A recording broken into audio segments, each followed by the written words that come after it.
So we can bring our coffee here. Oh, it's a rule. I didn't see it. That's a good idea. Let me do just that.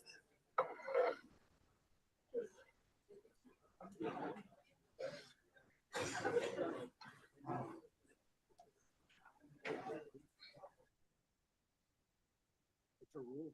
See it.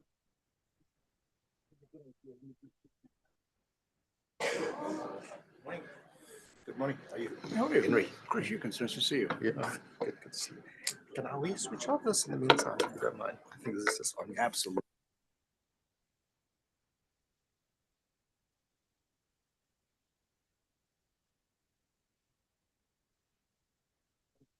How are you, Henry? Chris, you can nice to see you. Yeah. Can we switch off this in the meantime, if you don't mind? I think this is just on. Absolutely.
Songeza, behind you.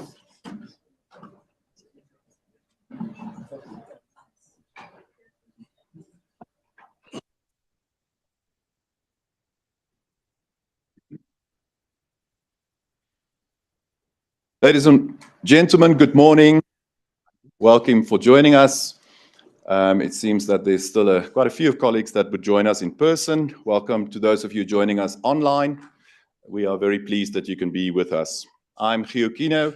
I'm the director of the African Procurement Law Unit, and it has been our absolute privilege.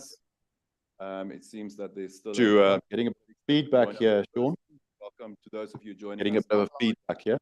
We are very pleased that you can be with us. I'm Gio Kino. I'm the director of the African Procurement Law Unit, and it has been our absolute privilege. It seems that there's still getting a bit of feedback here, Sean. Welcome to those of you joining us. I've been welcomed 3 times. I hope you all feel very welcome now. Okay, let's see if I hear myself coming back at myself again. I am an academic, so that's not a problem for me. Right, let's start. Let's try that again. It is an absolute pleasure for us as the African Procurement Law Unit to have organized, put together this conference on public procurement and innovation in Africa on behalf of the National Research Foundation. It thus gives me great pleasure to welcome on the stage with me the leadership of the National Research Foundation to properly welcome you to this conference. I welcome in particular, and I'm still hearing myself talking to myself, Mr. Bishan Singh, the acting CEO of the National Research Foundation. And when he's not acting as the CEO, he is also full-time serving as the CFO, which of course from a public procurement perspective makes him the perfect man to welcome you.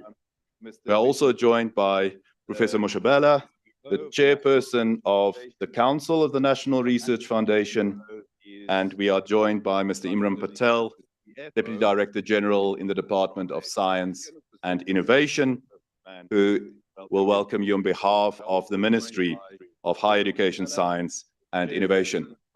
Without anything more from me, let me immediately invite Mr. Bishan Singh to say a few words on behalf of the National Research Foundation. Bishan, thank you. Who will welcome you on behalf of the Ministry of Higher Education, Science and Innovation. Without anything more from me, let me immediately invite Mr. Bishan Singh to say a few words on behalf of the National Research Foundation. Bishan, thank you.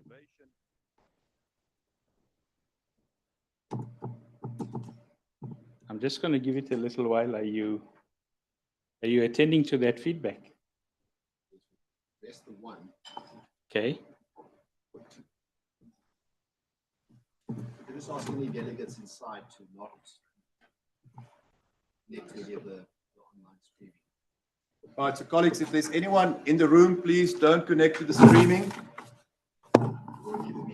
It causes a... Can I go? Okay, I'm waiting to see if I have feedback. No. Let's hope it's addressed. Right, Deputy Director General, Research, Development and Support, Mr. Imran Patel, who is representing the Minister of Higher Education, Science and Innovation, Dr. Bladen Zimande, members of the DSI Executive, board members of the National Research Foundation, in particular our chair, and I see Mark here as well this morning. Laslane Malema, the chair of our board procurement committee. Welcome, you should be in the front.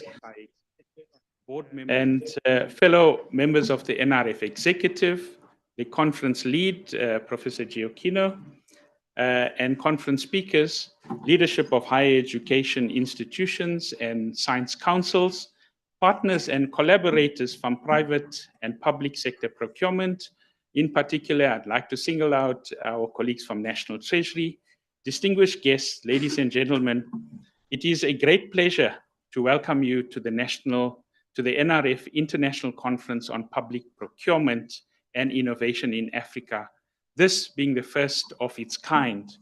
The NRF plays a very key role in the national system of innovation in steering research through its mandate of funding researchers and students, providing access to national research infrastructure platforms and science advancement. It thus follows that the NRF is keenly interested in all instruments in support of unlocking science and technology, driving innovation and commercialization of research. In realizing its mandate, the NRF expends significant public funds inter alia by way of public procurement, the acquisition of goods and services, including significant expenditure on infrastructure, mainly through our national research infrastructure platforms. The NRF is thus keenly interested in exploring the linkages between public procurement and innovation as part of its core mandate. That is how public procurement can support research and the pursuit of innovation. This includes focusing on approaches to public procurement by the NRF, as well as entities and organizations that the NRF collaborates with, and likely partners in furthering commercialization stemming from mission-driven innovation projects. The question then is, how can we best procure all the goods and services necessary to support research and innovation? What methods and approaches enable us to deliver on such? Is our regulatory framework enabling? And these are some of the things that we wish to get out of this conference and assist us in charting a way forward in areas that create blockages for us. Procurement in our context is often very difficult, is often very different from the ordinary run-of-the-mill or off-the-shelf procurement. This also includes the use of public procurement as an instrument to channel public funds towards research and innovation. Public procurement can potentially be a funding modality for the NRF in pursuing its core mandates. Folks, the link between public procurement and innovation is not widely appreciated in the South African context. One finds very limited explicit policy instruments, programs, or systems seeking to operationalize public procurement as an innovation policy tool. Likewise, the literature on public procurement and innovation in the African context is very limited.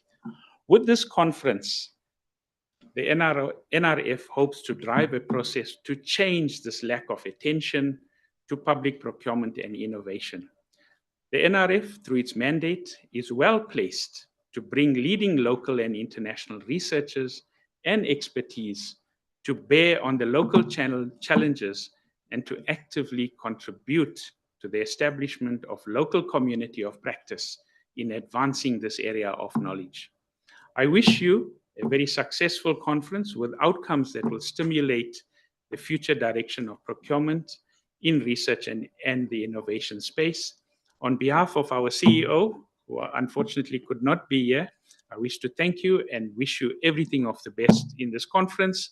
The next 2 days will result in very fruitful discussions. I'm pretty sure about it, listening to the colloquium yesterday and having looked at the program of the various speakers that have been lined up for the conference. I'm also aware that stemming out of this conference, there will be separate engagements. In particular, I know my colleagues have put their hand up to engage with National Treasury on the future of the public procurement bill and the ensuing act. So thank you very much, colleagues, and welcome to the NRF, and wish you all the best on this conference.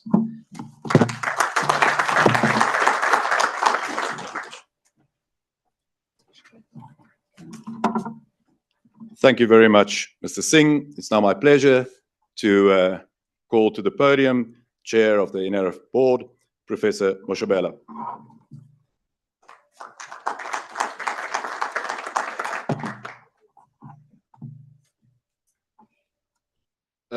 Deputy Director General for Research, Development and Support, Mr. Imran Patel, on behalf of the Honorable Minister of Higher Education, Science and Innovation, Dr. Blade Nzimande, members of the Department of Science and Innovation Executive, fellow board members present here, especially and in particular our chair of the Board Procurement Committee, who was very enthusiastic in the board in encouraging our presence here today, and other board members present. The Acting Chief Executive Officer of the NRF, Mr. Bishan Singh, and other members of the NRF executive present. The conference lead, Professor Giocchino, and all the organizers of the conference speakers present here, the leadership of higher education institutions and science councils, partners and collaborators from public procurement sector, but also in particular from the private sector. distinguished guests, ladies and gentlemen, as the chair of the NRF board, it gives me great pleasure to welcome you to this conference, the International Conference on Public Procurement and Innovation in Africa, a first of its kind. It's an honor for us to be with you, as we all fully understand that at this point in time, South Africa is a country that is well poised with its vast potential in creating new knowledge, driving innovation in several critical fields that are of interest to all of us because of our commitment to the development of the country and our people, as well as the continent as a whole, and our influence on the globe. In the context of the recent past, I think most of us present here will be fully aware of the many examples that South Africa has demonstrated in being a lead in scientific breakthroughs. This we should not take for granted, as they have and remain with the potential to result in major innovations in various fields. In all of this, the National Research Foundation, through the support from the Department of Science and Innovation, plays a key role. And we have seen some of the groundbreaking work with the South African Radio Astronomy Observatory, with the Square Kilometer Array Project, the Meerkat Telescope, the work done at Itamba Labs with accelerator-based sciences, which houses the largest accelerator facility in the Southern Hemisphere. And I might add that continues to provide these particles throughout the world. So we have world-class facilities, infrastructure, research tools, and the support for this are key ingredients in the pursuit of research excellence and innovation.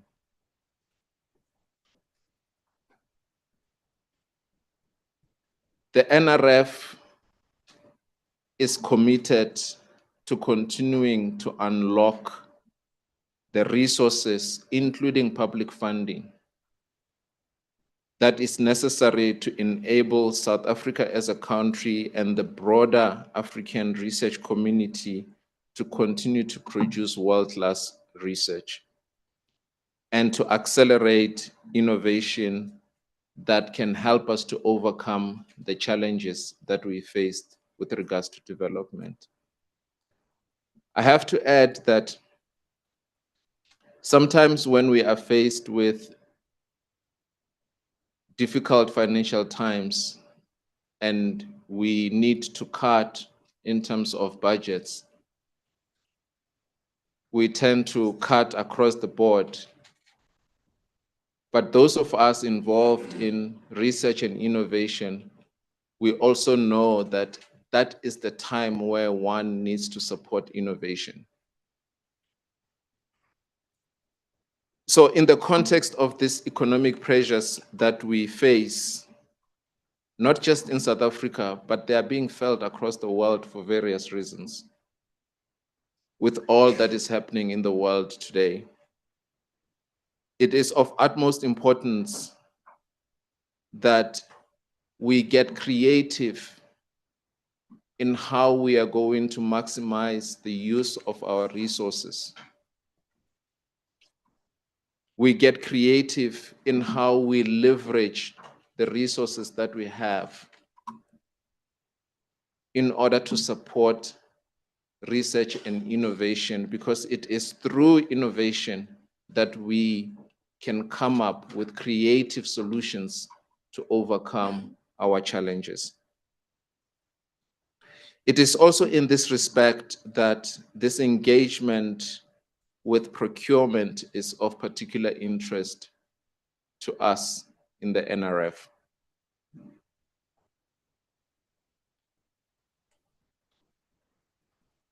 We at the NRF understand that it's important that we explore all options that can help us achieve maximum value for money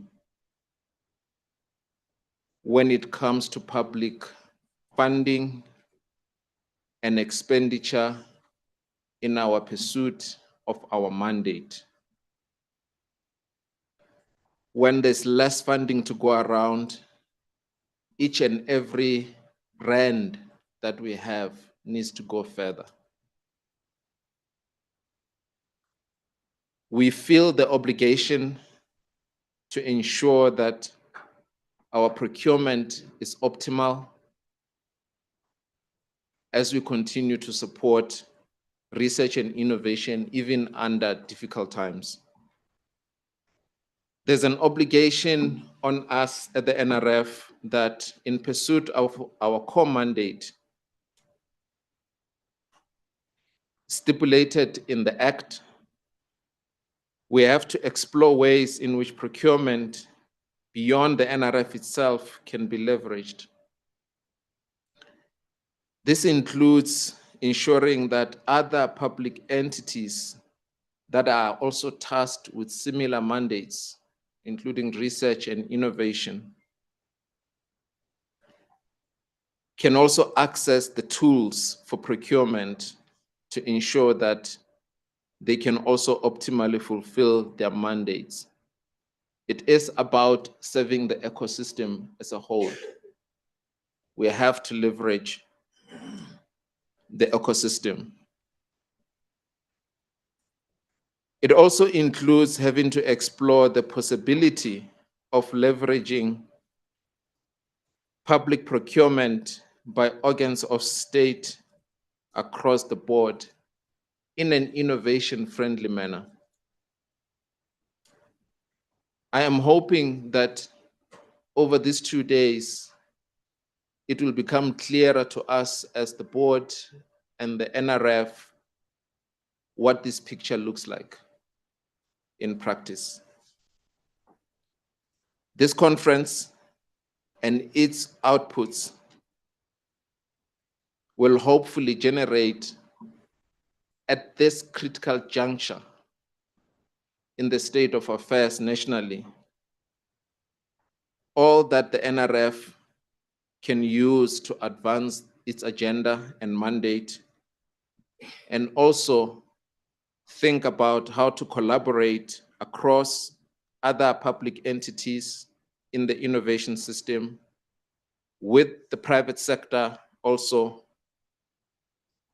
in making sure that every rand will go further. And we can do this in a way that is responsible and uphold good governance. I therefore wish you a wonderful 2 days of engagement. Several of us will be around listening to some of the discussions. You'll forgive us if now and then we pop in and out, but for the most part, we hope to continue to engage and learn from you throughout the next 2 days. Thank you very much. You are all welcome, and I'm wishing you all a wonderful discussions over the next 2 days. Thank you.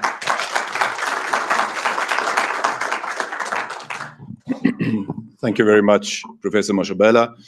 You did make me feel a little bit sorry that I asked you only on this panel. I do feel that I should have given you a substantive slot at some other point, because it's quite clear to me that you quite fully understand the importance and relevance of what we're talking about here for the sector. Thank you very much for those encouraging words.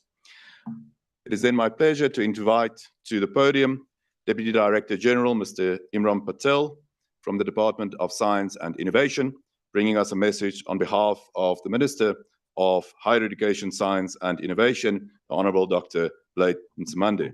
Mr. Patel, thank you.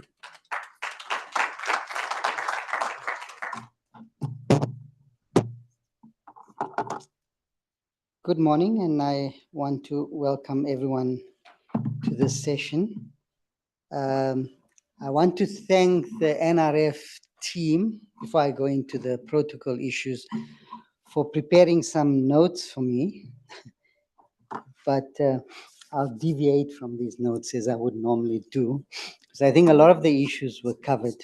But before I go into just some words, short words to welcome, because I think the real conversation will be happening after we've done our bit here, and that's the more important and interesting part. But just for the formality's sake, Program Director, Chairperson of the NRF Board, Professor Moshubela, NRF board members, I'm told there were 2, and the Chair of the Procurement Committee, Acting CEO of the NRF, Mr. Bishan Singh, other members of the NRF corporate, and very importantly, local and international role players online and in present, who will share their views and wisdom with us.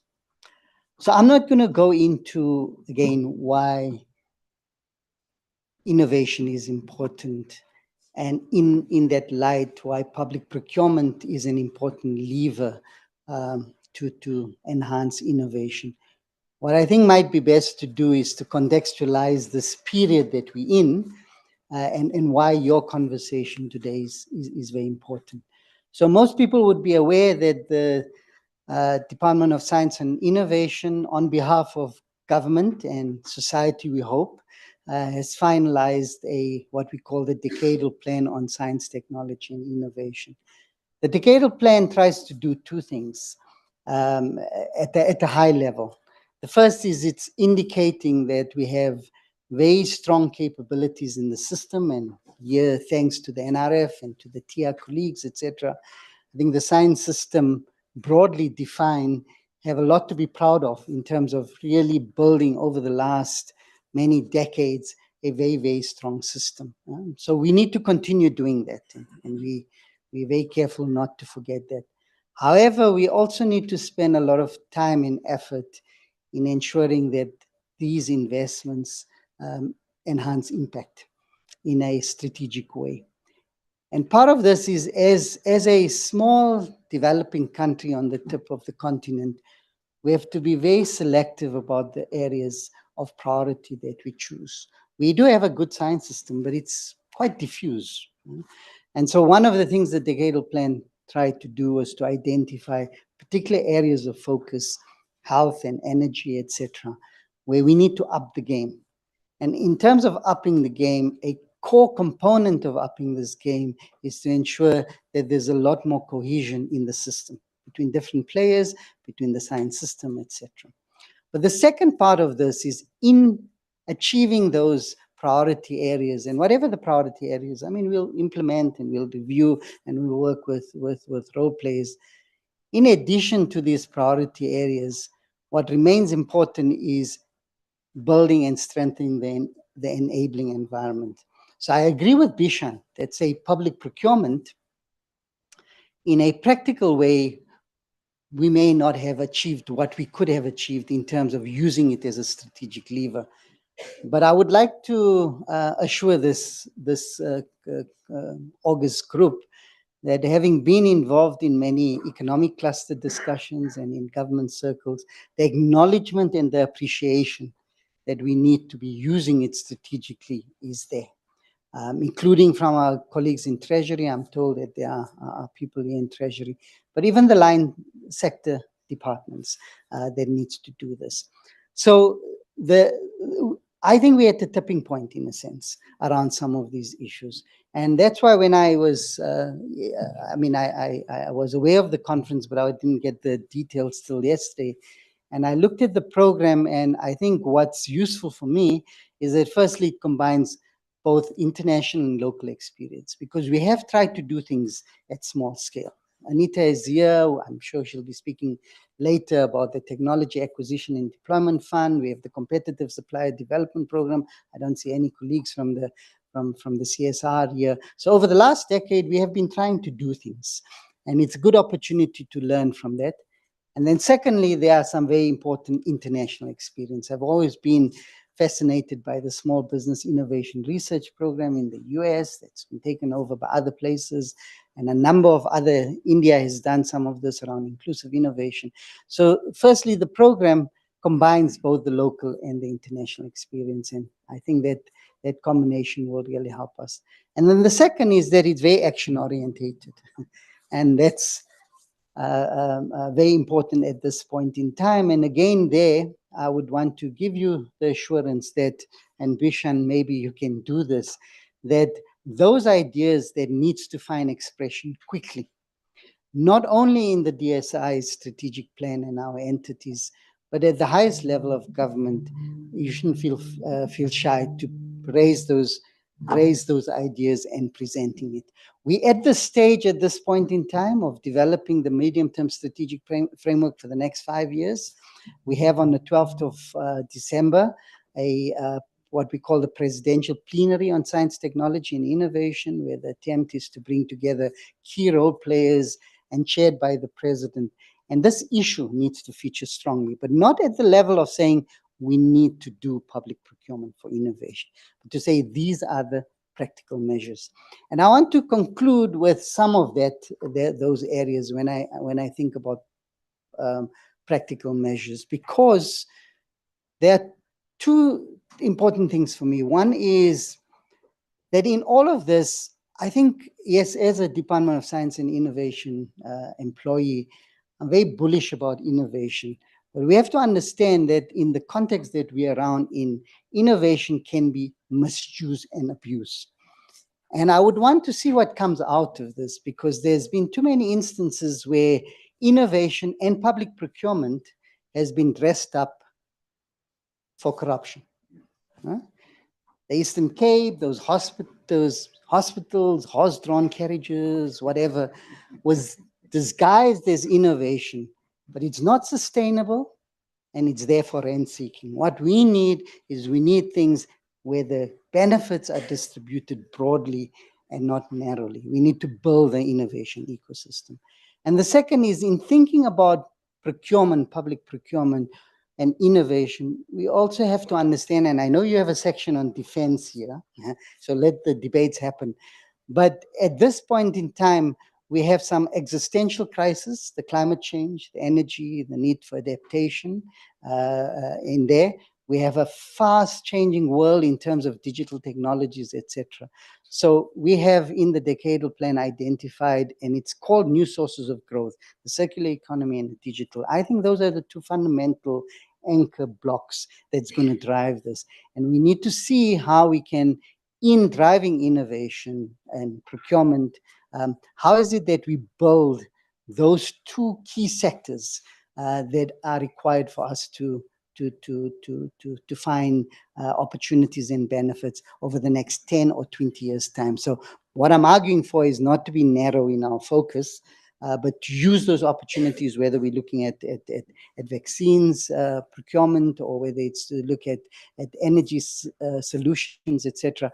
That in doing that, we also build up our capabilities to be amongst the leading countries in the world around these two fundamental developments that's changing the way that the whole innovation process happens, which is environmental sustainability and the digital technologies. So I wish you well for the rest of the conference. I strayed from the script, but I'm looking forward to getting that report from Bishan and the NRF colleagues. Remember, memo style, 2 pages, very specific, and saying this group of people said, these are the 4 or 5 things that we need to do, not long lists, things that we can practically action almost immediately. But I'm quite confident, like I said, looking at the program, that the diversity and the richness of the conversation is going to come through, and we would benefit as a ministry and a department from those views, suggestions, and also commitments to partner and work with us to advance this moving forward. So thank you and good luck.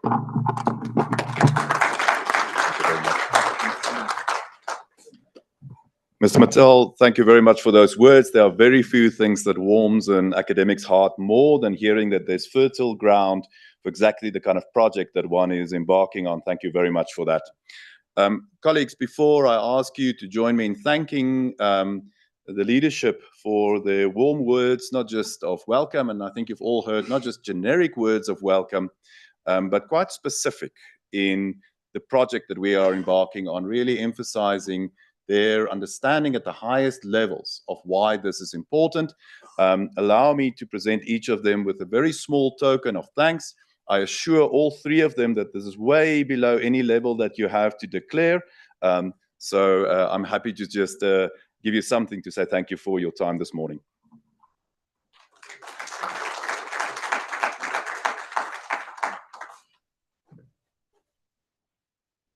Thank you so much.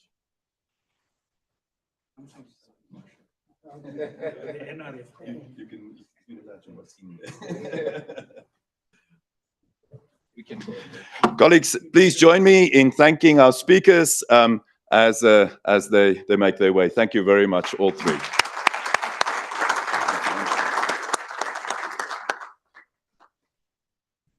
you so much.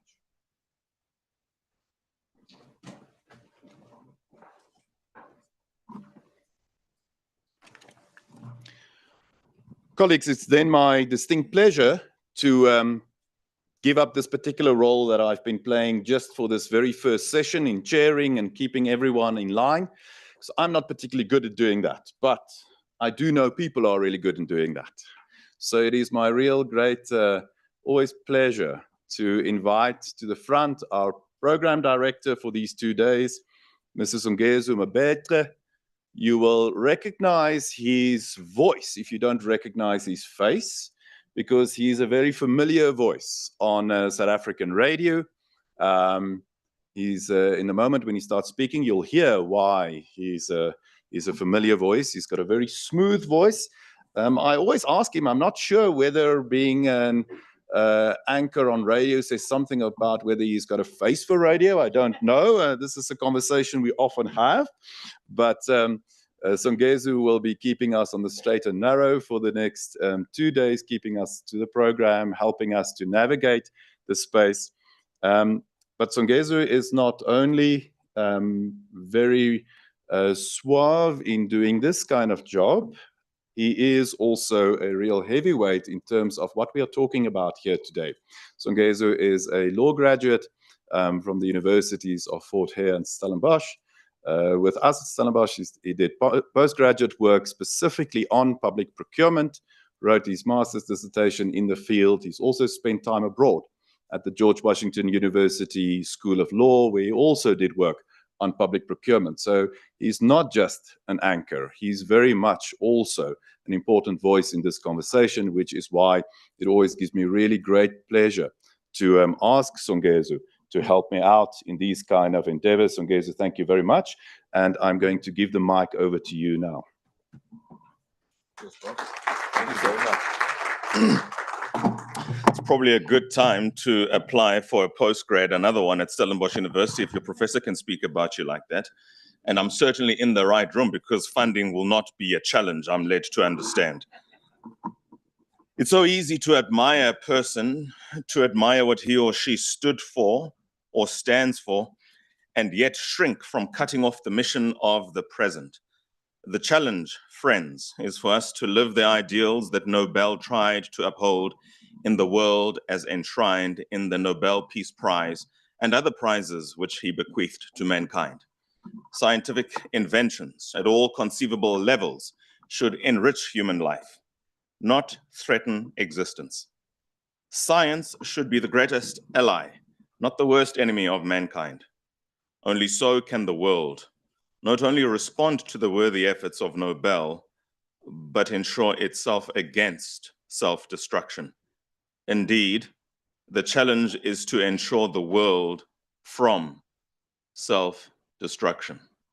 Those words in Oslo, 10 December 1961, were read out at an acceptance speech of the Nobel Peace Prize by none other than the person who this room is named after, Chief Albert Luthuli. And he could quite easily have been speaking to, for, and about public procurement and innovations in the environment. And so, ladies and gentlemen, if ever you were in doubt as to where you are and about what you will be engaging for the next 2 days, the charge is pretty clear.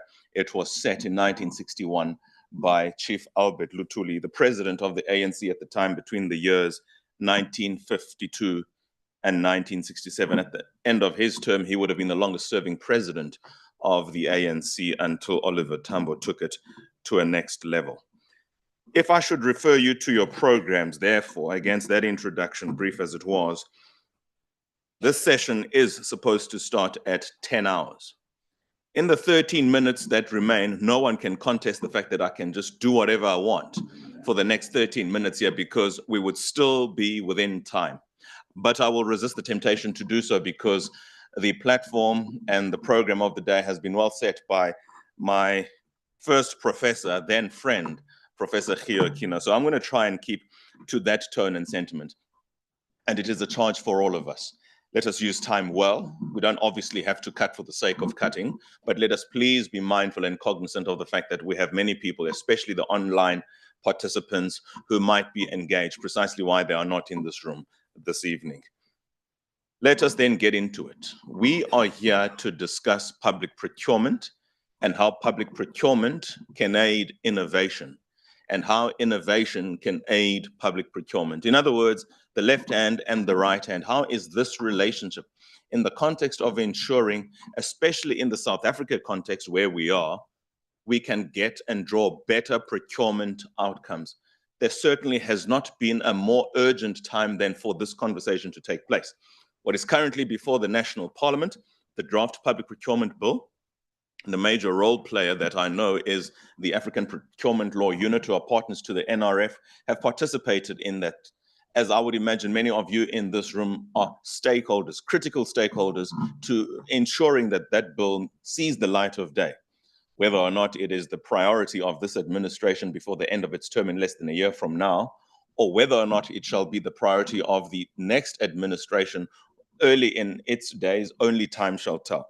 But it certainly doesn't change the reality that all of us, by being here, would probably agree there is no greater time to see the necessary reforms in public procurement. In 2014, as commissioned by the then Office of the Chief Procurement Officer, Professor Giokino offered a diagnostic report as to what needed to happen in public procurement and where particularly the challenges were. That report offered recommendations. Some have been pursued, some altogether jettisoned with. It doesn't nonetheless change the reality that is on the ground, in particular for public sector and the state-owned enterprises in South Africa, which, as we all know, are under tremendous amount of stress, which then beggars the question, what more can be done?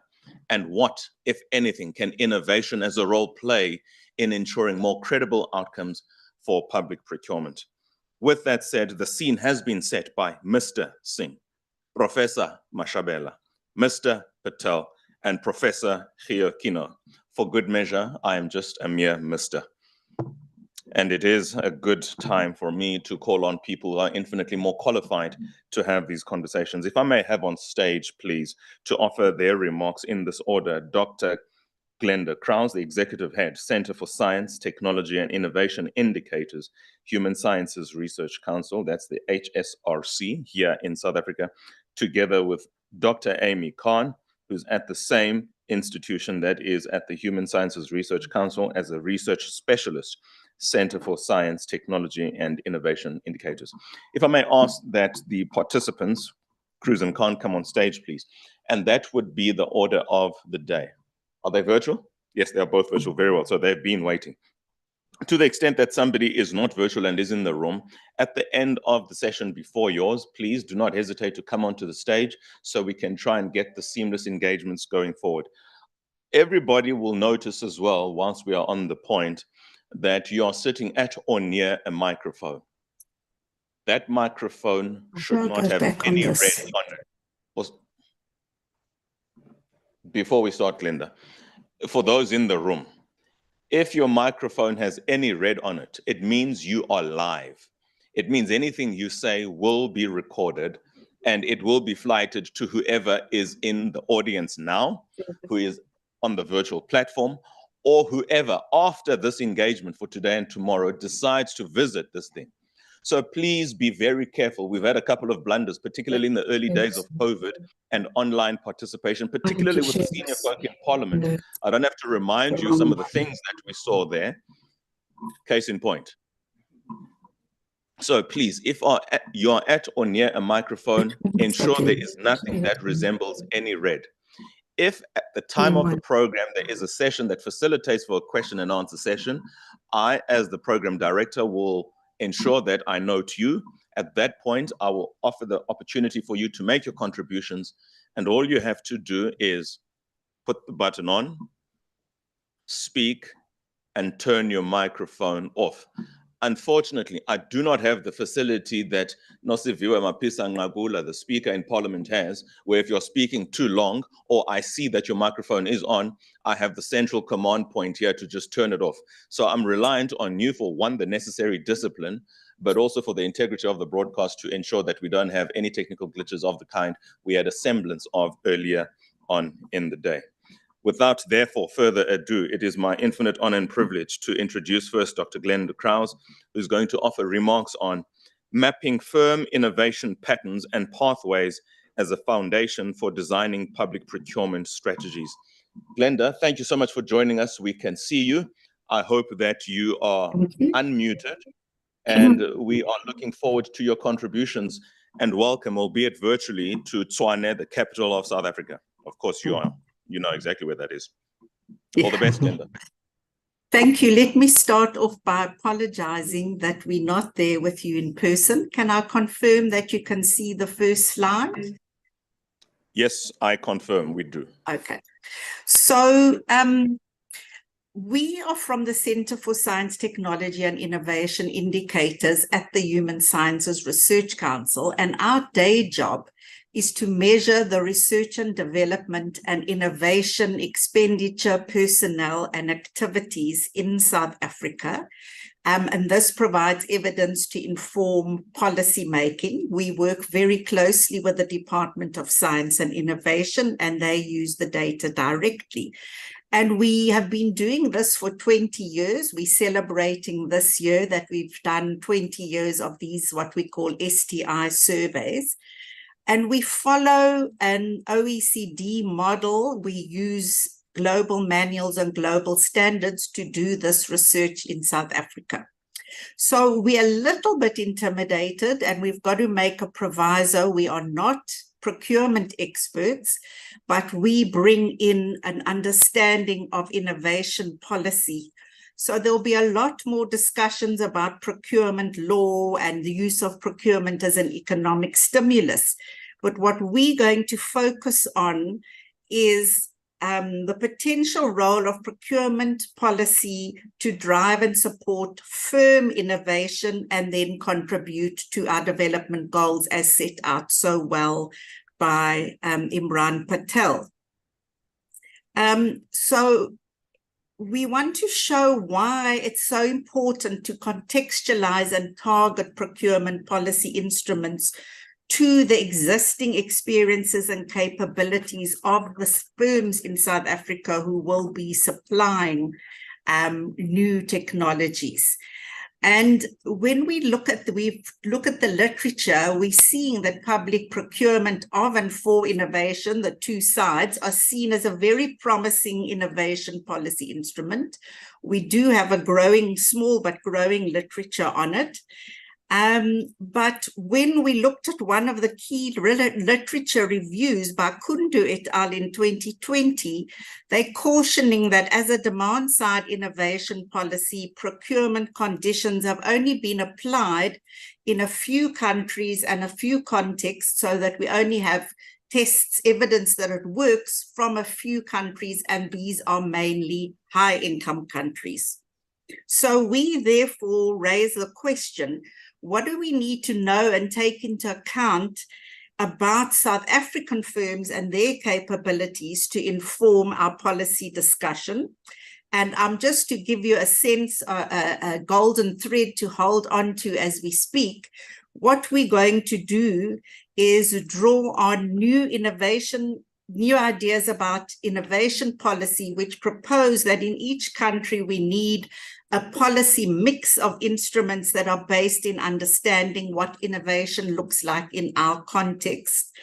And we're going to show that we cannot treat all firms as homogeneous and as able to do the same thing, so that we need to understand and identify groups of firms with similar modes of innovation that might require different mixes and modes of types of policy instrument.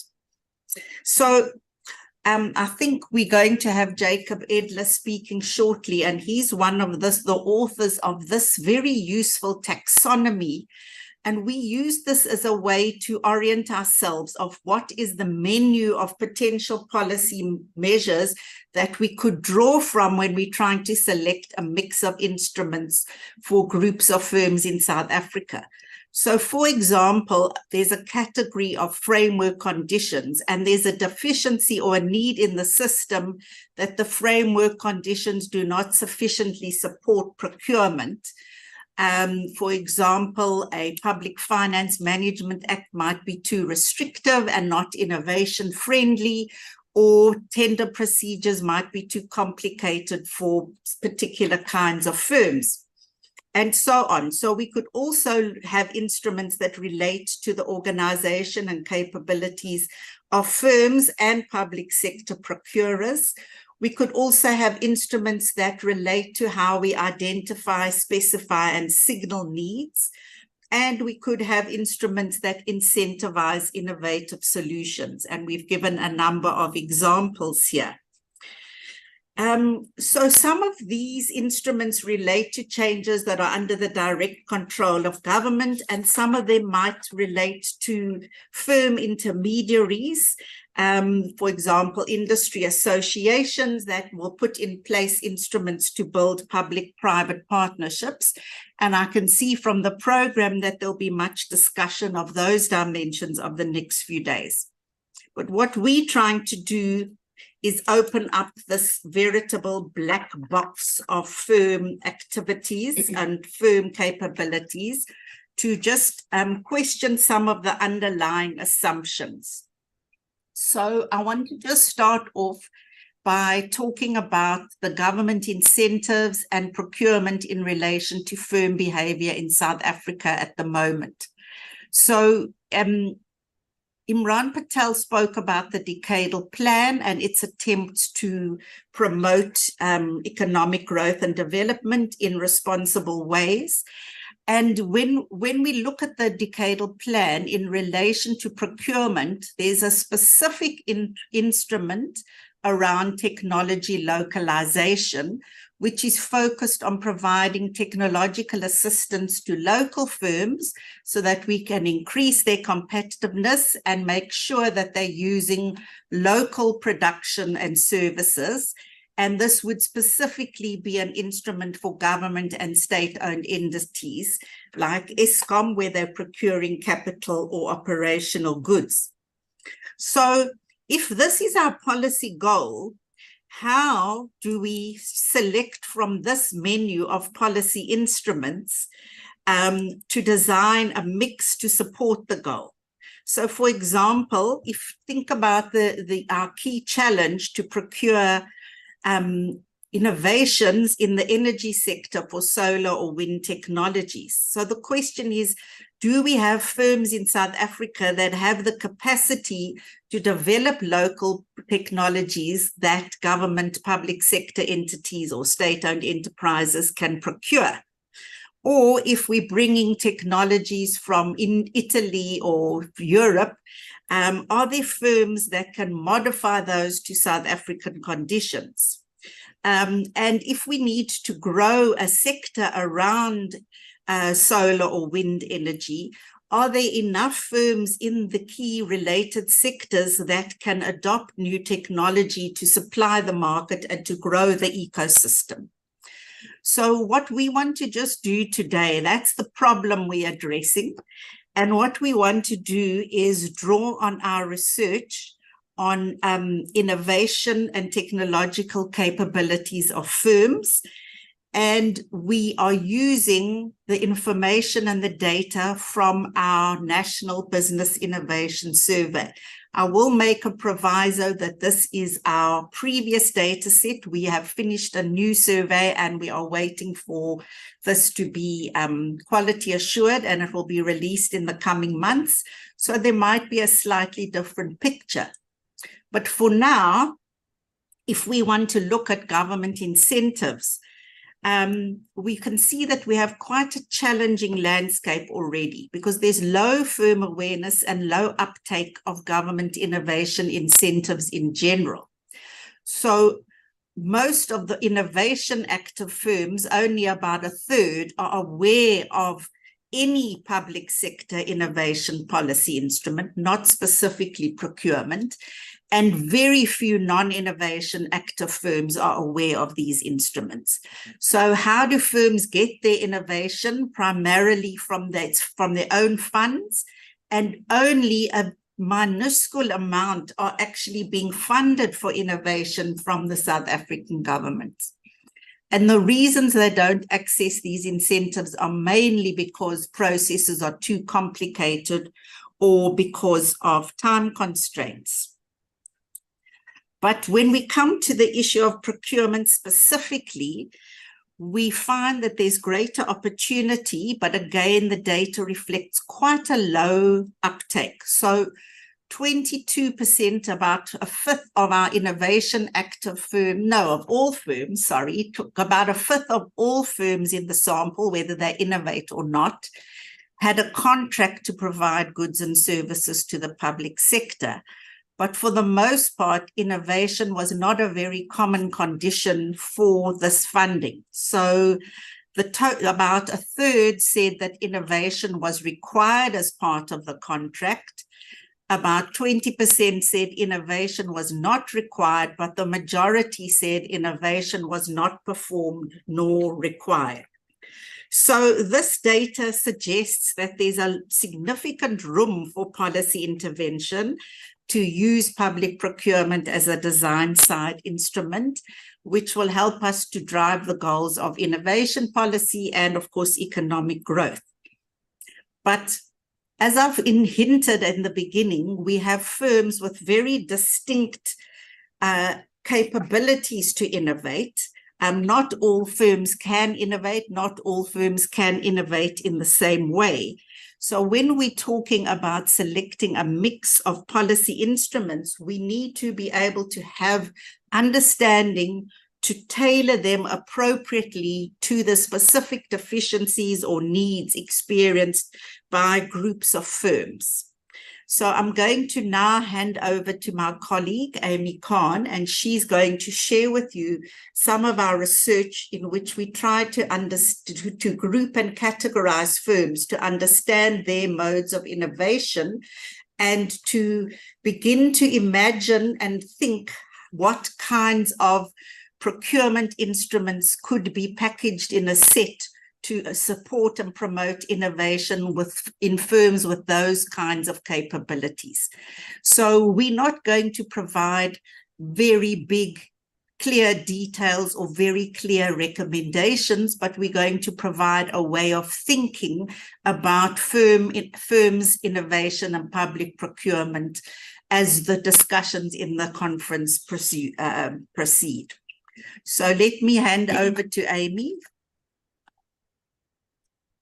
Thank you, Glenda, and good morning, everyone.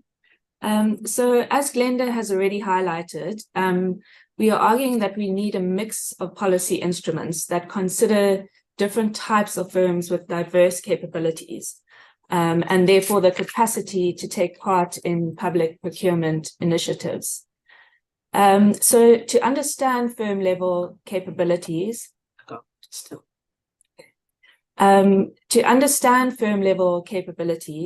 we've adopted an approach that classifies firms based on their modes of innovation. So there's a fairly large body of literature on designing and classifying modes of firm-level innovation. and it's mainly from developed countries, but also other middle-income countries. And we've taken this work and applied it to the South African context using the Business Innovation Survey data. We've implemented a top-down taxonomy, and then we've identified patterns of characteristics, for example, firm size and sector, to profile sets of firms with similar innovation capabilities.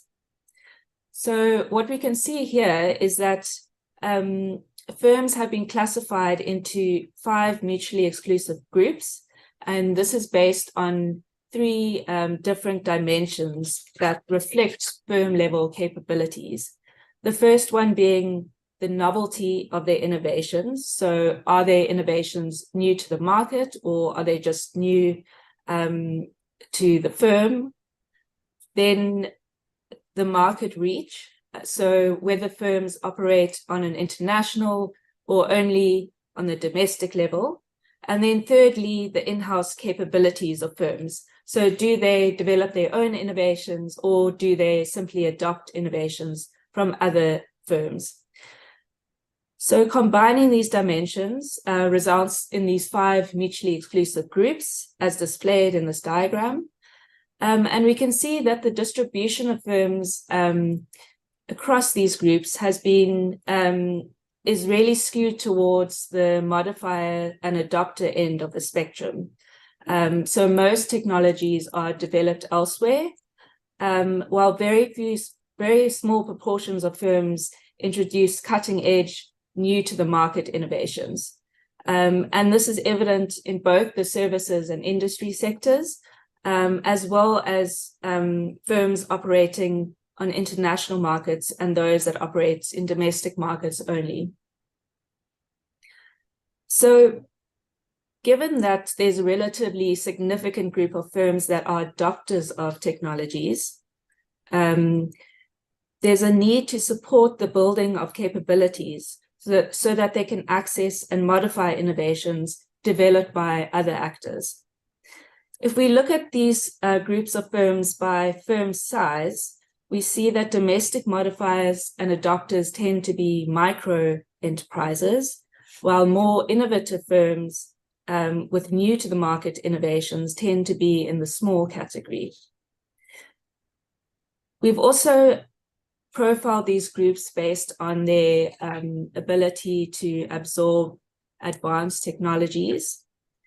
So this graph presents the number of advanced technologies that different groups of firms have used. And we can see that the more innovative firms have used more advanced technologies. So 90% of new to market international innovators have used 4 to 6 advanced technologies, while the modifiers and adopters, especially the domestic modifiers and adopters, were more likely to have used very few or no advanced technologies. So 75% of adopters have not used any advanced technologies at all. So what this analysis suggests is that if we want to, for example, promote technology localization through procurement processes, we need a mix of policy instruments based on the capabilities and the different needs of different types of firms. For example, domestic innovative firms may be ready to be supported by facilitating wider procurement of their new products, thereby providing a stimulus to deepen and extend the existing innovation capabilities. But for the larger group of adopters with low abilities to even absorb new advanced technologies, a mix of interventions are needed to build capacities for technological absorption more widely across more firms in a given sector, rather than assuming that these firms have these capabilities already. So the types of instruments would be, for example, innovation training schemes or good practice networks. And then the fact that they are mainly medium and micro firms also points to the need for simplification of tender processes that are customized and aimed at building small suppliers of firms. So our main argument is that to design a mix of policy instruments, we need a lot more evidence on firm technological and innovation capabilities. So finally, we propose a generic model to inform the design and implementation of firm innovation policy to drive a desired change. So what the model does is it depicts a process whereby targeted policy instruments can be informed by the analysis of needs of different groups of firms as they evolve along their unique pathways towards the desired policy goal. So if we look at this diagram, on the far right, we have the DSI's desired future, which is to use STI to modernize key sectors of the economy. And this is basically the ultimate outcome. And this outcome is reached through action towards various policy goals. In this instance, the policy goal of interest is to use a technology localization program to capacitate the local supplier base to participate in government procurement initiatives. Then if we look at the top left, the curved arrow there signifies that the nature of diverse groups of firms informs the design of a mix of policy instruments and support mechanisms geared towards their different needs.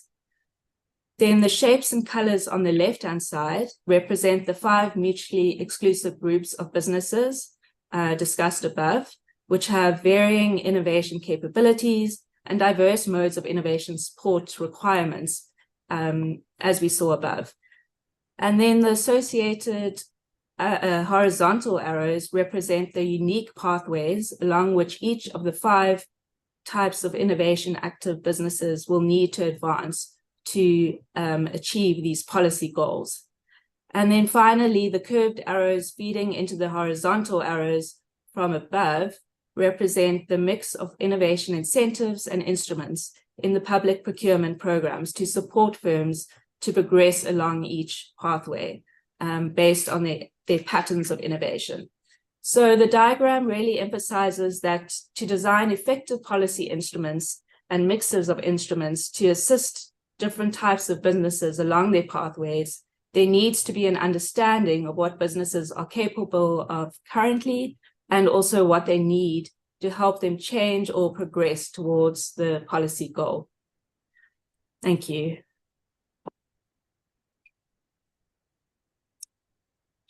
Thank you, colleagues.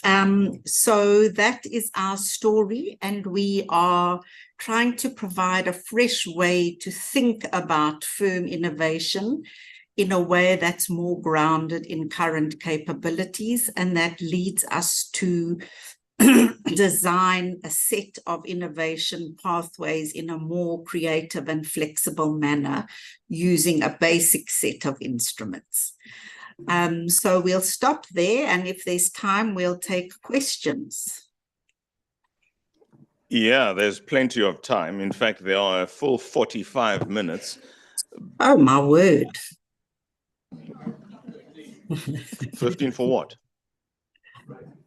No, there's okay, 15. It's the tea breaks at 10. I'm reading the program wrong. I'm reading the program wrong. I thought the next speaker was Professor Edler, and I'm looking at the time, 10:15, and I'm thinking it's a full 45 before we get to 11 hours. We do have only 15 minutes. I beg your pardon, colleagues. Yeah. So I would imagine there would be questions, certainly, if not on the virtual platform, then in this room.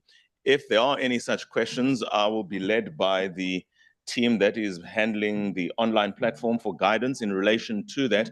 But certainly in this room, there would be questions. Are there any questions other than Giokino? You wouldn't think there's a Malema in the house. I mean, I'm offering an opportunity for questions, and even the Malema is not taking the opportunity. There's a Professor Eukens. Yes, Professor Chris Eukens is question 1. Question 2, Professor Giokino. 3 at least, please. Sean, anybody there on the online platform? Okay, Professor Chris Eukens. And the only reason I'm referring to him by name is he was my professor, so I beg your pardon if I don't, in the course of this engagement, refer to you by name. You are not less important or less recognized. Prof. So for the elderly in the back of the room, could we have an elaboration of the last slide as to what types of models are best used for encouraging innovation through procurement here in South Africa? A greater description of what the last block on the right-hand side in the last slide. Fantastic. Amy, Glenda, if you could just please go back to the last slide of your presentation and talk to it. We're going to field in the meantime the second question from Professor Kino. Professor Kino? Thank you very much. Yeah, I was almost worried that Chris is going to steal my question, but luckily we've got complementary questions because I also want to engage on that slide.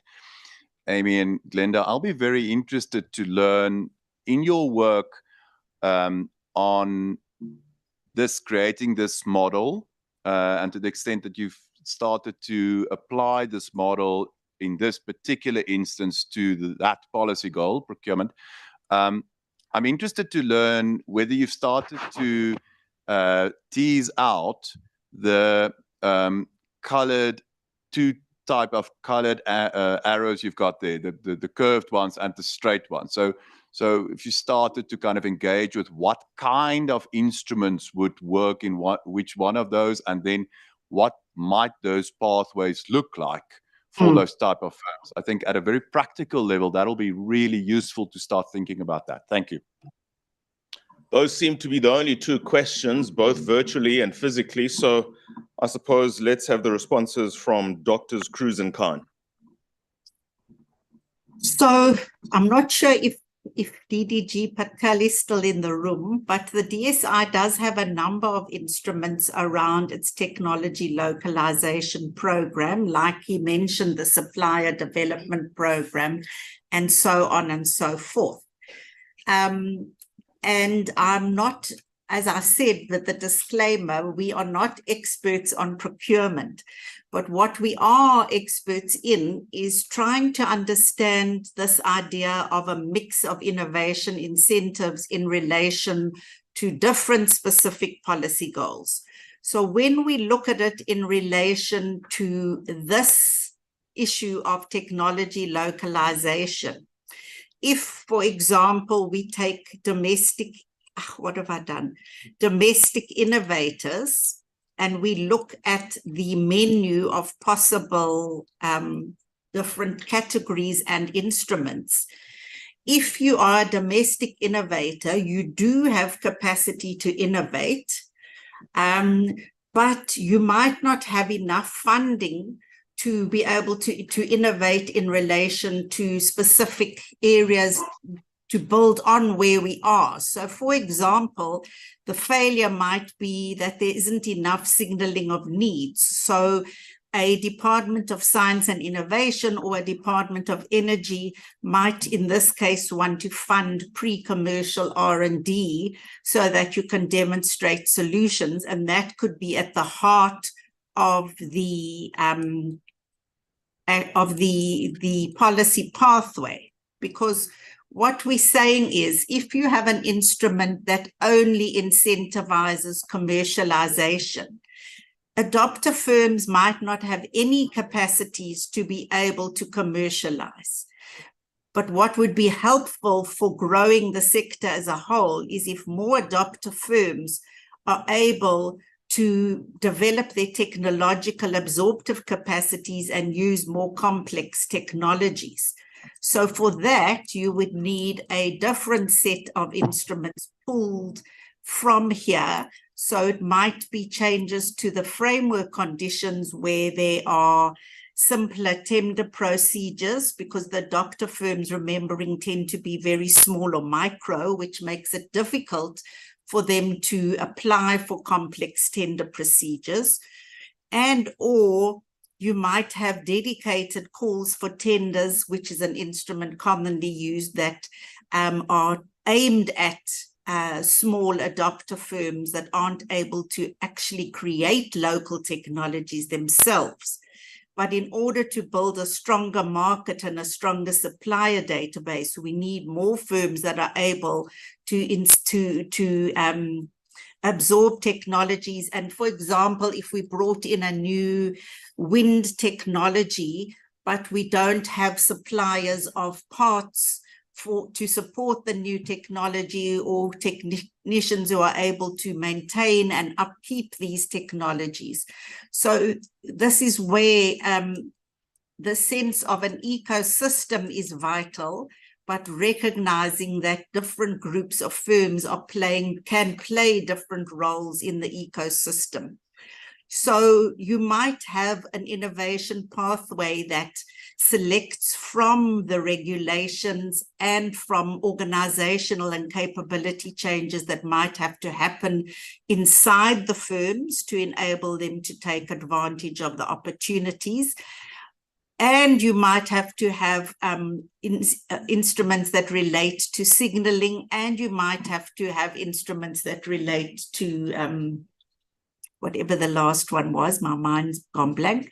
But you would combine these in different ways and target them to different groups of firms. And what we're suggesting is in this way, you are more likely to bring about actual changes, because often we just say this is our policy goal and this is our instrument, but we don't understand how different groups are able to access it and what else they might need to be able to grow along a trajectory towards the policy goal. I hope that makes better sense. I'm seeing Gio nodding. I don't see Chris Eukins nodding. So Chris Eukins, is that you still in doubt or want to have a follow-up? Because we'll be spending much of the next 2 days talking about practical solutions. Correct. My understanding is when you say making the procurement process more accessible for the small and micro firms that are the lead in innovation, you're not necessarily arguing for simpler solicitations, for example, but you're arguing for solicitations or procurement processes that reduce transaction costs. You're not arguing that they're stupid. You're saying that they don't have much time. They don't have, a large firm might have a whole legal department that can do it. But these micro firms have got how many people? 0 to 10 employees. So you don't have that dedicated expertise and time. And remembering that when we looked at whether firms are able to take on government innovation incentives, one of the main reasons is that the processes are too cumbersome and time constraints. So that's also informing our analysis. And what we're trying to do is just to get a different way of thinking about firms' innovation capabilities. So whichever one of those regulations you're talking about, we're looking at the heterogeneity of firms and not assuming. We typically would have a model in our heads of a large manufacturing firm when we talk innovation. But here it could be a micro firm doing digital high-tech work, or it could be a micro firm supplying small parts in a value chain. So it's just a kind of attempt to get us to open our thinking, to go beyond a one-size-fits-all sets of solutions, and to be, that was our real goal, to get that thinking going. There is apparently now contributions or questions from the online platform. Can you lead us in that respect, please, Mr. Sean Scott? Thank you, Glenda. The question is, I think it was your slide 5 you flashed up just now, is just to unpack the middle of that slide where you spoke about innovation sourced from and what that 1.7% is. And just to explain, is that funding or what is that? Sorry, I should have put the innovation funding is primarily sourced from the firm's own funds. And only 1.7 of the innovator firms, which is about 2/3 of all firms, reported that they had sourced funding for innovation from government instruments. And when we look at our latest data, we find a very, very similar pattern. And so this is an important general point to take into account. So, for example, we might need basic instruments around high-level strategies to promote awareness of what's available, which would be part of a mix for all kinds of firms with all modes of innovation, because we don't have sufficient knowledge of and particularly uptake of government instruments. And then the opportunity that we have 22% of firms that do have a contract for public sector procurement, but innovation is not a common condition. But these are innovative firms, innovation active firms. So when we say innovative firms, it's whether they had a successful innovation. And when we say innovation active, is they doing some kind of innovation that is a change in a goods or services in relation to their own firm, their own sector, the local market, or the international market. Yeah, thank you so much. Thank you so much. I think that shall conclude the question and answer session. We are just about bang on time. The time is exactly 10 hours 27. So we extend our sincerest gratitude to you both, Doctors Glenda Cruz, I beg your pardon, and Dr. Amy Kahn, who are mapping firm innovation patterns and pathways as foundation for designing public procurement strategies. We also appreciate the engagement from the floor. And I would imagine particularly the last point will certainly be addressed tomorrow when, for instance, the last or penultimate, well, the 10-10 session, public procurement and innovation in the local government context, because I would imagine there should be an opportunity for the public sector to respond to how perhaps in reading some of those statistics, what they can do or are doing, in fact, to ensure that they continue attracting those, particularly in the small spaces for the purposes of innovation and public procurement. That very important mix in line with this conversation. Doctors, thank you so much for your time. We certainly do appreciate that. And I would imagine the presentation shall be made available for those who want to further engage it. And of course, on that point, because this will probably happen for the rest of the day and into tomorrow, you are more than encouraged to come to the front and actually participate and probably see better what is available on the screens. Prof. Giokino missed that about me because I'm a firm believer in filling up from the front.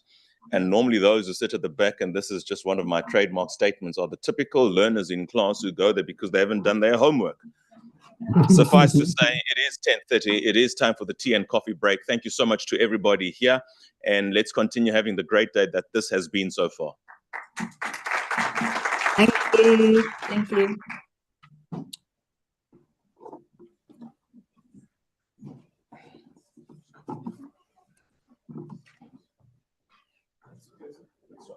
Sorry.